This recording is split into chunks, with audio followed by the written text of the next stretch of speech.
Hello दोस्तों, मैं हरीश कुमार शर्मा स्वागत करता हूं आपके अपने यूट्यूब चैनल टॉप ऑफिसर्स पर, जिसमें दोस्तों हम आपके साथ में जो हमारा सफलता बैच है उसके अंतर्गत जो हमारा पहला अध्याय यूएनओ क्या होता है, यूनाइटेड नेशंस ऑर्गेनाइजेशंस, ये हमारा इंडेक्स था। इसके अंदर हम आपके सामने जो हमारा पहला टॉपिक है यूएनओ वो लेकर के सामने आए हैं। इसके बाद यूएनएसको आएगा, फिर अंतर्राष्ट्रीय संगठन, उनके मुख्यालय, फिर विश्व के प्रमुख ज्वालामुखी, एक एक करके हम सभी अध्याय पर चर्चा करने वाले हैं।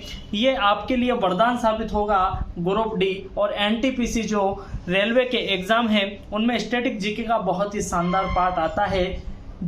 इस वजह से यूएनओ से आपको हर एक एग्जाम में कहीं ना कहीं एक प्रश्न या तो मुख्यालय से पूछ लेता है, देशों से पूछ लेता है, भाषा पूछ लेता है, अस्तित्व में कब आया है, इन सभी प्रश्नों पर आपसे चर्चा कर ली जाती है। अब हम चलते हैं यूएनओ, इसे बनाने की जरूरत क्यों पड़ी। सबसे पहला कारण तो यह होना चाहिए ना कि हमें यह चीज पता होनी चाहिए कि यूएनओ बनाया आखिर क्यों गया, यूएनओ की हमें जरूरत ही क्यों पड़ी, जबकि ऐसी कोई आवश्यकता हमें थी ही नहीं। तो यूएनओ एक ऐसी संस्था है जिससे वर्ल्ड वार को रोका जा सके। किसे रोका जा सके? वर्ल्ड वार को रोका जा सके। अब मैं आपको एक चीज बता देता हूं। फर्स्ट जो वर्ल्ड वार हुई थी, कौन सी हुई थी? फर्स्ट वर्ल्ड वार 1914 से 1918 में हुई। 1914 से 1918 में हुई।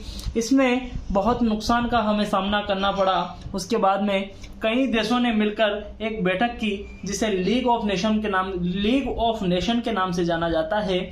उसमें एक संस्था बनाई गई कि आगे से कभी भी ऐसा युद्ध नहीं हो, ऐसा विश्व युद्ध नहीं हो। इस वजह से इस संस्था का गठन किया गया। लेकिन इस संस्था के गठन के कुछ सालों के पश्चात ही सेकेंड वर्ल्ड वार हो जाती है। क्या हो जाती है? सेकेंड वर्ल्ड वार हो जाती है 1939 से 1945 में। अब जैसे ही सेकेंड वर्ल्ड वार हुई तो इस संस्था का तो उद्देश्य था वो तो खत्म हो जाता है। इस संस्था का उद्देश्य खत्म हो जाता है। इस संस्था को बनाने की जो हमारी इच्छा थी वो खत्म हो जाती है।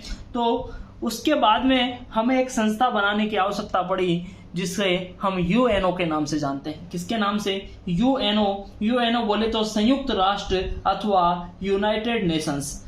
जो अमेरिका के, इसका जो नाम है ना वो किसने दिया था? अमेरिका के तत्कालीन राष्ट्रपति थे फ्रैंकलिन डी रूजवेल्ट, उन्होंने दिया था। अब हम आगे चलते हैं। यूएनओ, इसकी स्थापना आखिर हुई कब?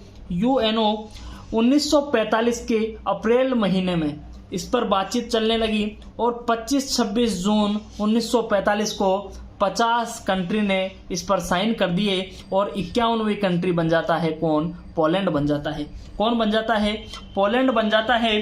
अब आपसे कह देंगे कि सर ठीक है, इसमें यहां पर तो ठीक है कि 50 राष्ट्रों के प्रतिनिधित्व ने इसके हस्ताक्षर कर दिए, बाद में पोलैंड ने 51वां संस्थापक देश बनकर के इसके साइन कर दिए। लेकिन भारत के बारे में आप बताइए। भारत दोस्तों शुरुआत से ही इसके पक्ष में रहा था, लेकिन जो अपने हस्ताक्षर करता है वो बाद में करता है। अब इसके अस्तित्व की बात की जाए तो ये जो अस्तित्व है वो 24 अक्टूबर 1945 में आया था, जिसे 24 अक्टूबर को हम यूएनओ दिवस के नाम से जाना जाता है। अगर हम इसके हेडक्वार्टर की बात करें, क्या बात करें? हेडक्वार्टर बोले तो मुख्यालय की हम अगर बात करते हैं तो इसका जो मुख्यालय है वो आता है आपके सामने न्यूयॉर्क, अमेरिका। कहां पर आ जाता है? न्यूयॉर्क, अमेरिका में आ जाता है। इसकी स्थापना हुई थी 24 अक्टूबर 1945 को। अब न्यूयॉर्क शहर में तो है, अमेरिका में तो है, लेकिन इस पर अमेरिका का कोई अधिकार नहीं है। क्या नहीं है? अमेरिका का अधिकार नहीं है। ये क्या है? 17 एकड़ जमीन में बना हुआ है। कितने एकड़ जमीन में? मैं आपको थोड़ी सी एक बता देता हूं नॉलेज के लिए। 17 एकड़ जमीन में बना हुआ है। 39 मंजिल 39 मंजिल की एक इमारत है जो जॉन डी रॉफ फेडलर नामक के एक जो न्यूयॉर्क के व्यक्ति थे, बहुत बड़े सेठ थे, उन्होंने इसे दान में किया था और यहीं पर ही इसका सचिवालय, सेक्रेटरीट यहाँ पर स्थित है। अब हम चलते हैं, इसका जो कार्यालय है 1952 में बनकर तैयार हो गया। अब यूएनओ फ्लैग के बात आती है। यूएनओ फ्लैग, अब यूएनओ फ्लैग पर आप क्या समझते हैं? यूएनओ फ्लैग में आपको यहाँ पर एक संसार का नक्शा है वो दिखाया गया है, और यहाँ पर जो साइड में आपको टहनियाँ हैं वो किसकी टहनियाँ हैं? जैतून की टहनियाँ हैं। किसकी है? जैतून की टहनियाँ आपके सामने दिखाई दे देती है। बैकग्राउंड में क्या है? हल्का नीला रंग है। मध्य में क्या है? विश्व का मानचित्र है सफेद रंग का, और दोनों तरफ ऑलिव, ऑलिव बोले तो जैतून की टहनियाँ हैं। अब भाषाएं कितनी हैं? कितनी भाषाएं हैं? आप कहेंगे सर 6 भाषाएं हैं। कौन सी है? SCEFRS। SCEFRS में इस प्रकार से याद करता हूं: Arabic, Chinese, English, French, Russian और स्पेनिश। अरेबिक अरबी, चाइनीज भाषा है, अंग्रेजी है, फ्रेंच है और रसियन लैंग्वेज है और स्पेनिश लैंग्वेज है। अब फिर आपसे बात करते हैं कि सर ठीक है 6 तो भाषाएं इसमें अंदर आ जाती है, लेकिन जो कामकाजी भाषाएं हैं वो कितनी हैं? तो जो ऑफिशियल लैंग्वेज जिसमें काम किया जाता है वो 2 है, इंग्लिश और फ्रेंच। इंग्लिश और फ्रेंच, अंग्रेजी और फ्रेंच। अब यूएनओ में कितने अंग हैं, कितनी इसकी सभाएं हैं, कितने इसके पार्ट हैं, उन पर हम चर्चा करते हैं। यूएनओ की अगर अंग की आपसे बात की जाए तो टोटल होने में तो कितने अंग है? 6 है, लेकिन एक को क्या कर दिया है? सस्पेंड कर दिया है, न्यास परिषद को। तो टोटल अभी कितने अंग है? 5 अंग है। यहां तक आप समझ गए होंगे। अब हम चलते हैं महासभा की ओर। महासभा की ओर मेरे ख्याल से आपको ये चीज दिखाई आसानी से दे दी होगी। इसे हम जनरल असेंबली के नाम से जानते हैं। विश्व की लघु संसद, विश्व की संसद हम इसे कहते हैं। प्रत्येक देश इसमें अपने 5 प्रतिनिधि भेज सकता है। कितने प्रतिनिधि भेज सकता है? 5 प्रतिनिधि भेज सकता है। इसमें अब तक कुल कितने देश शामिल है? यूएनओ में 193 देश शामिल है। अंतिम जो देश है 2011 में जुड़ा था। कौन जुड़ा था? दक्षिणी सूडान। सूडान की अगर राजधानी की मैं आपके सामने बात करता हूं तो राजधानी क्या है? जुबा है। क्या है? जुबा है। अगर आपको दोस्तों इसकी पीडीएफ अगर आपको फॉर्मेट में प्राप्त करनी है तो आप हमारे ही यूट्यूब चैनल के नाम से एक टेलीग्राम चैनल बना हुआ है टॉप ऑफिसर्स, उस पर जाकर इसकी पीडीएफ आप प्राप्त कर सकते हैं। साथ ही साथ जो क्विज है वो भी आप खेल सकते हैं। मैं एक बार आपको सभी 6 अंगों के बारे में बता देता हूं। महासभा, जनरल असेंबली, सुरक्षा परिषद बोले तो सिक्योरिटी काउंसिल, और आर्थिक एवं सामाजिक परिषद, इकोनॉमिक एंड सोशल काउंसिल, और प्रन्यास परिषद जिसे हम ट्रस्टीशिप के नाम से जानते हैं। अंतर्राष्ट्रीय न्यायालय ICJ, international court of justice के नाम से जानते हैं, और सचिवालय बोले तो सेक्रेटरीट। अब ठीक है, मैं आपको एक और चीज बता देता हूं। इनमें से 6 में से 5 का मुख्यालय, क्या मेरी बात को ध्यान से सुनिएगा, 5 का जो मुख्यालय है, 5 अंग जो है उनका मुख्यालय तो कहां पर है? न्यूयॉर्क अमेरिका में है। लेकिन जो ICJ है, ICJ international court of justice, इसका मुख्यालय द हेग नीदरलैंड में स्थित है। कहां पर स्थित है? द हेग नीदरलैंड में स्थित है। अब महासभा को हम विश्व की लघु संसद, विश्व की संसद के नाम से जानते हैं। एक बैठक होती है प्रत्येक वर्ष में। मुख्यतः कब होती है? सितंबर के महीने में होती है।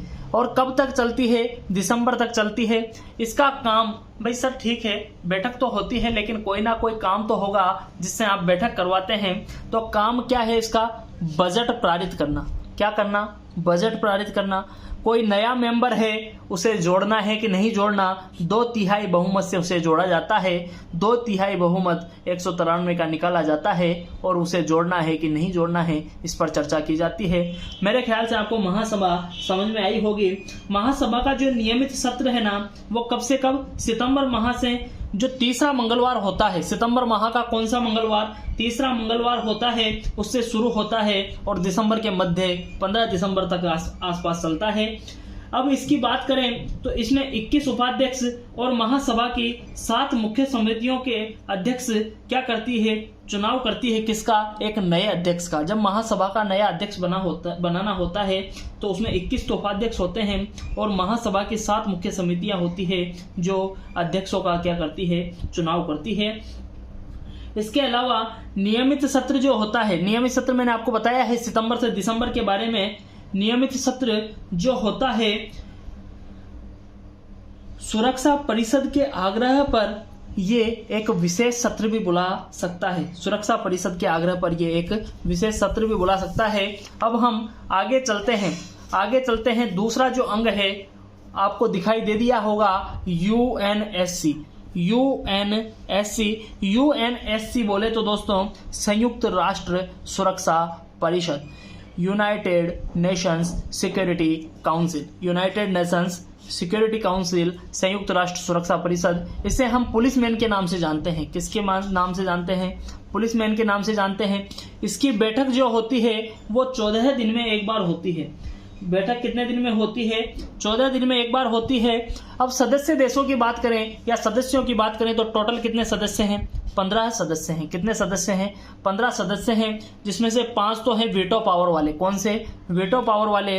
और 10 जो सदस्य हैं वो है हर 2 साल में चेंज होने वाले। हर 2-2 साल में ये चेंज होते रहते हैं। वीटो पावर में कौन कौन से देश शामिल है? अमेरिका है, ब्रिटेन है, चाइना है, रसिया है और फ्रांस है।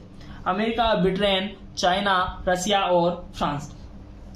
अगर हम भारत तथा वीटो के बारे में बात करें कि सर भारत को वीटो देश का सदस्य होना चाहिए था कि नहीं होना चाहिए था, अब ये चीज आप भी सोचिए। भारत एक लोकतांत्रिक देश है, संस्था पे इसका शुरू से जुड़ा हुआ है, आतंकी विरोधी है, सब चीज ये करता है, लेकिन अभी तक इसको यूएनओ जो है उसमें वीटो का दर्जा अभी तक नहीं दिया है। वीटो पावर क्या होती है? सभी के सभी, जैसे मान लीजिए 14 लोगों ने यूएनएससी के एक मत पर मान लिया है और जो 15वां सदस्य मान लीजिए अमेरिका है उसने अपना वीटो यूज किया है, तो उन 14 का मत कोई मायने नहीं रखता है अगर वो अपना वीटो यूज करता है। तो ये अमेरिका जो है वो चाहता है कि भारत बन जाए। ब्रिटेन तो कोई समस्या ब्रिटेन को शुरू से थी ही नहीं। रसिया तो शुरू से हमारा दोस्त है और फ्रांस को कोई समस्या है ही नहीं। जबकि चाइना जो है वो नहीं चाहता है कि हम वीटो में आए। क्या है? ये नहीं चाहता कि हम वीटो में आए। अब क्यों नहीं चाहता? एक कश्मीर विवाद है, सभी चीजें हैं। मैं आपको पॉजिटिव और नेगेटिव पॉइंट दोनों साथ लेकर के चलता हूं। भारत को वीटो का सदस्य क्यों नहीं बना रहे हैं? सबसे पहली चीज है नेगेटिव पॉइंट पर एनपीटी। आप कहेंगे सर एनपीटी क्या है? एनपीटी वो है कि जो आपके पास में परमाणु बम है वो आप हमें दे दीजिए, हमें सौंप दीजिए, इसका आप यूज नहीं कर सकते हैं। एनपीटी ये है जिस पर भारत ने साइन करने के लिए बिल्कुल इनकार कर दिया है। एनपीटी पर भारत साइन नहीं करेगा। दूसरा है सीटीबीटी। क्या है सीटीबीटी? कि भारत न तो पृथ्वी पर, न ही आकाश में और न ही पानी में परमाणु परीक्षण कर सकता है। कोई भी देश तो वो सीटीबीटी पर साइन कर सकता है अगर उसको ये शर्त मंजूर है। तो भारत ने सीटीबीटी पर भी साइन नहीं किए, एनपीटी पर भी साइन नहीं किए। और तीसरी चीज है बजट में केवल भारत 1% हिस्सा देता है। सबसे ज्यादा हिस्सा देता है अमेरिका। तो सबसे ज्यादा चलनी है किसकी? अमेरिका की। फिर है कश्मीर विवाद। कश्मीर विवाद है कि अगर भारत वीटो में आ जाएगा तो कश्मीर विवाद पर जैसे ही कोई देश आएगा भारत अपने वीटो का यूज कर लेगा और कश्मीर विवाद पर अपनी जो पक्ष है उसे मजबूत कर लेगा। अब एनपीटी क्या है? भारत चाहे इस पर साइन नहीं किया है लेकिन भारत इसका विरोध भी नहीं कर रहा है कि हमें एनपीटी का मैं साइन तो नहीं करूंगा, परंतु भारत ये चीज कहता है कि मैं जब तक किसी भी देश पर परमाणु हमला नहीं करूंगा, जब तक कोई देश मुझ पर परमाणु हमला नहीं करेगा। ठीक है, भारत ये कहता है चाहे मैं हमला कर सकता हूं लेकिन उस कंडीशन में जब दूसरा देश मुझ पर हमला करेगा मैं इसे अपनी सुरक्षा के लिए रखता हूं। ठीक है, अब सीटीबीटी की बात आई। ठीक है, आपने एनपीटी के बारे में तो कह दिया, अब सीटीबीटी के बारे में बताओ, आप सीटीबीटी के बारे में क्या कहना चाहते हो? तो सीटीबीटी के बारे में भारत ने जो कहा उस पर मैं आपको बता देता हूं कि आपने जो आपका प्रस्ताव था उसके अंदर ये चीज लिखी थी कि आप पानी में इसका परीक्षण नहीं कर सकते, पृथ्वी पर इसका परीक्षण नहीं कर सकते और आकाश में इसका परीक्षण नहीं कर सकते। तो भारत ने ये चीज कही कि जो आपने कहा उस पर हमने तीनों जगह हमने परीक्षण नहीं किया है, हमने इसका जो परीक्षण किया है वो जमीन के अंदर किया है। तो मैंने जो भारत ने है वो सीटीबीटी का नियम भी नहीं तोड़ा है। अब आगे चलते हैं, यहाँ तक आपको समझ में आ गया होगा। अब पॉजिटिव पॉइंट क्या है कि भारत को वीटो में होना क्यों चाहिए। पहला है, इसका शुरुआत से जब से ये बना है यूएनओ तब से इसका संस्थापक देश रहा है। ठीक है, लोकतांत्रिक जो यूएनओ है उसका जो मुख्य उद्देश्य है वो लोकतंत्र स्थापित करना है। तो भारत तो एक लोकतंत्र देश है, सबसे ज्यादा लोकतांत्रिक गणराज्य अगर लोकतांत्रिक देश की बात किया जाए तो भारत है। उसके बाद में यूएनओ चाहता है आतंकवाद विरोधी देश हो, आतंकवाद को पनपे नहीं, ऐसा देश हो तो भारत वैसे में आता है, आतंकवाद को बढ़ावा नहीं देता है, आतंकवाद का विरोध करता है।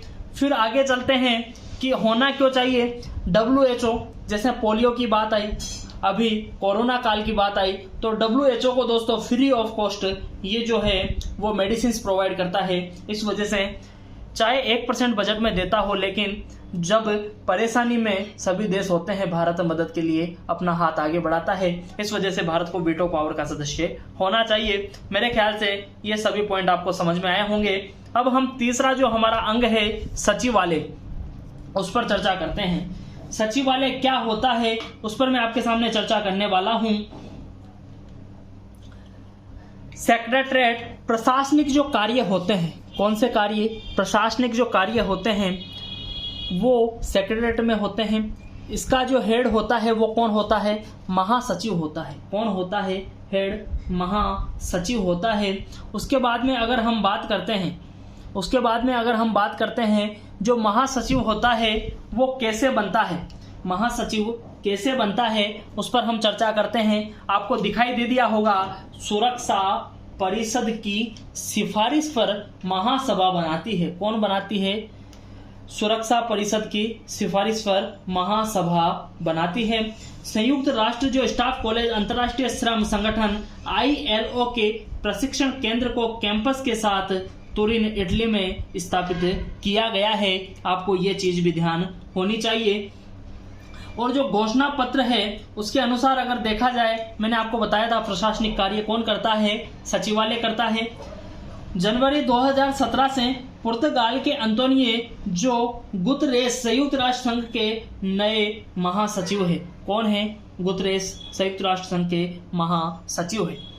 अब हम चलते हैं, अगला जो हमारा है, अगर मैं आपसे पहला अगर पूछता हूं महासचिव कौन थे तो वो त्रिगवेली थे। नाम क्या था, त्रिगवेली था। फरवरी 1946 से कब तक रहे, नवंबर 1952 तक रहे। उन्होंने स्वयं ही अपने पद से क्या दे दिया था, इस्तीफा दे दिया था। अब इसकी बात हम करते हैं तो जो दिन प्रतिदिन जो काम होते हैं उनका निपटारा कौन करता है, सचिवालय करता है। फिर आगे चलते हैं, जो महासचिव होता है, महासचिव जो होता है प्रमुख कौन होता है, महासचिव होता है।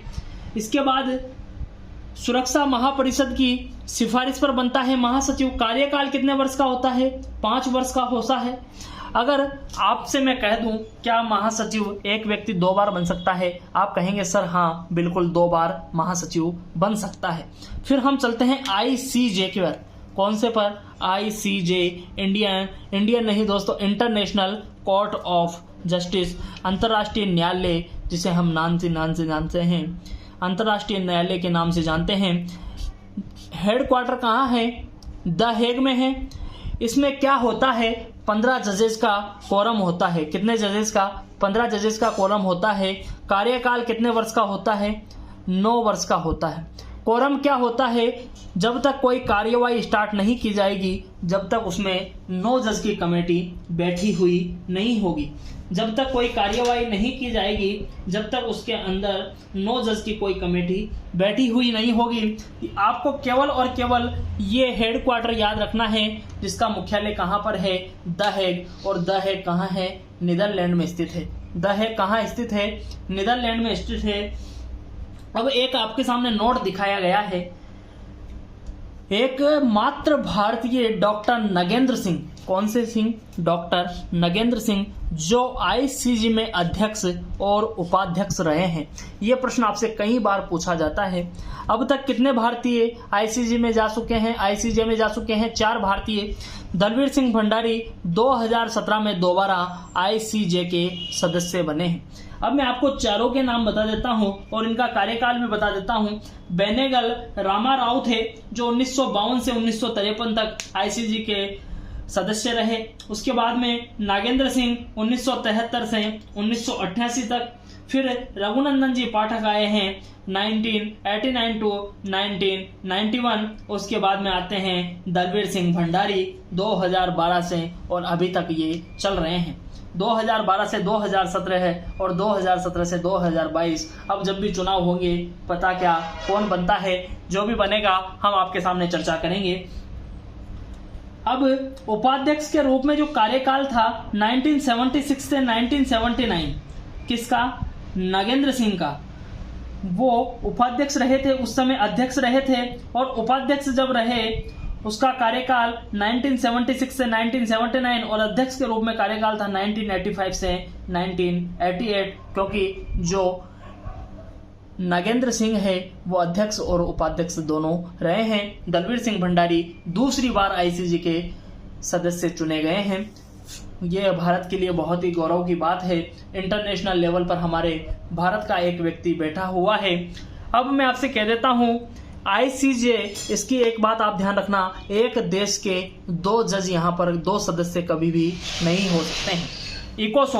इकोसोक क्या है? आर्थिक एवं सामाजिक परिषद। आर्थिक एवं सामाजिक परिषद, इसे हम इस नाम से जानते हैं। इसमें टोटल अगर हम सदस्य देशों की बात करें, सदस्यों की बात करें, तो 54 सदस्य हैं। कार्यकाल की अगर हम बात करते हैं तो 3 वर्ष का कार्यकाल होता है। और अध्यक्ष के अगर कार्यकाल की बात करें, यहाँ पर आपको मैंने स्टार लगाया है, अध्यक्ष के अगर हम कार्यकाल की बात करते हैं तो अध्यक्ष का जो कार्यकाल होता है वो 1 वर्ष का होता है।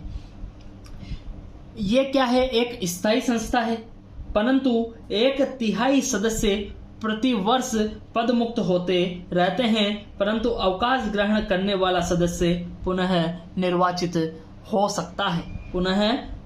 हो सकता है। परिषद, जो इकोसोक जो परिषद है, उसमें आप आईएलओ को देखेंगे, यूनिसेफ को देखेंगे, यूएनएसको को देखेंगे। इन सभी का मुख्यालय आपको अधिकतर कहां पर दिखाई देता है? जेनेवा में दिखाई देता है। WHO, WTO, आईएलओ, इनका मुख्यालय आपको जेनेवा में दिखाई देता है। फिर हम चलते हैं न्यास परिषद, ट्रस्टीशिप काउंसिल या प्रन्यास परिषद, जिसे हम नाम से जानते हैं। इसे सस्पेंड कर दिया गया है। कब से? मैं आपको इसके बारे में बता देता हूं। इसमें क्या था? रूस, चीन एवं फ्रांस जो सुरक्षा परिषद के ऐसे सदस्य देश थे स्थायी वाले, जिनके शासन में कोई न्यास क्षेत्र नहीं था। पहली चीज तो आपको ये ध्यान होनी चाहिए, कौन कौन से 3? रूस, चीन और फ्रांस, इनमें न्यास क्षेत्र नहीं था। अगर हम बात करते हैं तो प्रन्यास परिषद में 12 सदस्य होते थे, जिनमें से 4 तो होते थे प्रबंधनकर्ता देश। कौन से देश? प्रबंधनकर्ता देश। 3 होते थे सुरक्षा परिषद के स्थायी सदस्य, 3 होते थे सुरक्षा परिषद के स्थायी सदस्य, और 5 होते थे निर्वाचित सदस्य। ऐसे करके टोटल होते थे 12 सदस्य। नवंबर 1994 ईस्वी में अमेरिका द्वारा एक प्रशासित प्रशांत द्वीप पलाव के स्वतंत्र होने के साथ ही जो प्रन्यास परिषद है, जो न्यास परिषद है, उसे लगभग क्या कर दिया गया था? समाप्त कर दिया गया था। इसी के साथ दोस्तों, आज की जो हमारी यूएनओ संयुक्त राष्ट्र संघ की वीडियो है वो समाप्त होती है। जय हिंद, वंदे मातरम। धन्यवाद साथियों, आपका दिन शुभ हो।